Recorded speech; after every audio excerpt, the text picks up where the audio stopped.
গত সপ্তাহে গুপ্তচর বৃত্তির অভিযোগে প্রায় ১ ডজন জাতিসংঘ কর্মী গ্রেপ্তারের পর এবার মার্কিন ইসরায়েলি গুপ্তচর চক্রকে গ্রেপ্তার করেছে বলে জানিয়েছে ইয়েমেনের হুথি। হুথি গোয়েন্দা প্রধান আবদেল হাকিম আল খায়ওয়ানি একটি টেলিভিশন বিবৃতিতে জানান, ইয়েমেনের নিরাপত্তা বাহিনী একটি মার্কিন ইসরায়েলি যৌথ গুপ্তচর বৃত্তির চক্রকে গ্রেপ্তার করেছে, যারা কয়েক দশক ধরে ইয়েমেনের অভ্যন্তরে গুপ্তচর বৃত্তি ও নাশকতা চালিয়ে আসছিল। ইয়েমেনের সিকিউরিটি ফোর্সের কাছে প্রমাণ আছে এই চক্রটি সরাসরি সিআইএ এর সাথে যুক্ত এবং গোপনীয় কার্যক্রম পরিচালনার জন্য চক্রটিকে উন্নত প্রযুক্তি ও ডিভাইস সরবরাহ করে আসছিল কুখ্যাত মার্কিন গোয়েন্দা সংস্থাটি। ইয়েমেনের রাজধানী সানা থেকে মার্কিন দূতাবাস উঠিয়ে নেওয়ার পরও গ্রেফতারকৃত চক্রের সদস্যরা আন্তর্জাতিক সংস্থার আড়ালে নাশকতার পরিকল্পনা করছিল।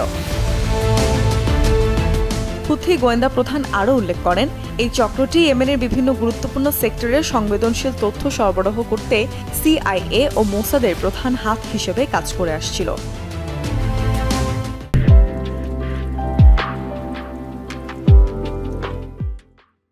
এছাড়াও সোমবার রাতে টেলিগ্রাম চ্যানেলে ইয়েমেনি স্পেশাল ফোর্সের একটি বিবৃতি প্রকাশ করে। সেখানে বলা হয়, কয়েক দশক ধরে মার্কিন ইসরায়েল গোয়েন্দা সংস্থা পরিচালিত গুপ্তচর চক্রটি ইয়েমেনের রাষ্ট্রীয় কর্তৃপক্ষের মাঝে অনুপ্রবেশের মাধ্যমে রাষ্ট্রীয় বিভিন্ন সিদ্ধান্ত ও আইন প্রভাবিত করে আসছিল।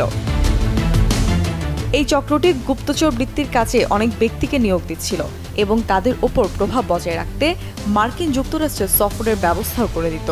চক্রটি ইয়েমেনের বিভিন্ন অর্থনীতিবিদ, তেল ও অন্যান্য বাণিজ্য কোম্পানিদের মালিকদের নানা প্রলোভন দেখিয়ে নিয়োগ করত এবং সিআইএ ও মোসাদের গোয়েন্দাদের সাথে যুক্ত করে দিত।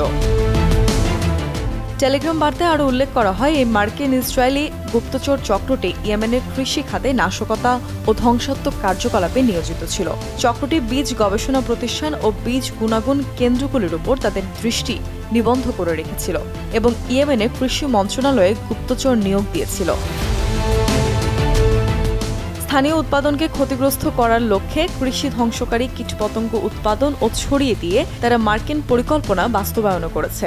এছাড়াও সিআইএ মোসাদ পরিচালিত চক্রটি বিভিন্ন ইয়েমেনি প্রদেশ জুড়ে রোগ ও মহামারীর বিস্তারে স্বাস্থ্য খাতকেও লক্ষ্য করে বিভিন্ন মানবতা বিরোধী প্রকল্প এবং কর্মসূচি বাস্তবায়ন করছে। ইয়েমেনের স্পেশাল ফোর্সের আরও জানায়, গ্রেপ্তারকৃত চক্রটি মার্কিন সিআইএ ও ইসরায়েলি মোসাদকে ইয়েমেনের অত্যন্ত গুরুত্বপূর্ণ গোপন এবং সংবেদনশীল সামরিক ও জাতীয় নিরাপত্তাজনিত তথ্য সরবরাহ করে আসছিল। শেষ খবর পাওয়া পর্যন্ত হুথি বিপ্লবীরা মার্কিন ইসরায়েলি চক্রের কয়েকজন সদস্যকে গ্রেপ্তার করেছে। তাদের ব্যাপারে কী ব্যবস্থা গ্রহণ করা হবে সে ব্যাপারে বিস্তারিত কিছু জানা যায়নি। উল্লেখ্য, ৭ অক্টোবরের পরে জায়নবাদী হানাদার বাহিনী ফিলিস্তিনি জনগণের উপর ন্যাক্কারজনক গণহত্যা চালানোর প্রতিক্রিয়ায় ইয়েমেনের হুথি গোষ্ঠী লোহিত সাগরে নিজেদের নিয়ন্ত্রণ প্রতিষ্ঠা করে এবং ইসরায়েল ও এর মিত্রদের নৌযান লক্ষ্য করে হামলা জারি রেখেছে। এর মধ্যে মার্কিন ইসরায়েলি গুপ্তচর বৃত্তি চক্রকে গ্রেপ্তার হুথি সামরিক ও গোয়েন্দা সক্ষমতার প্রশ্নে নতুন মাত্রা যোগ করল।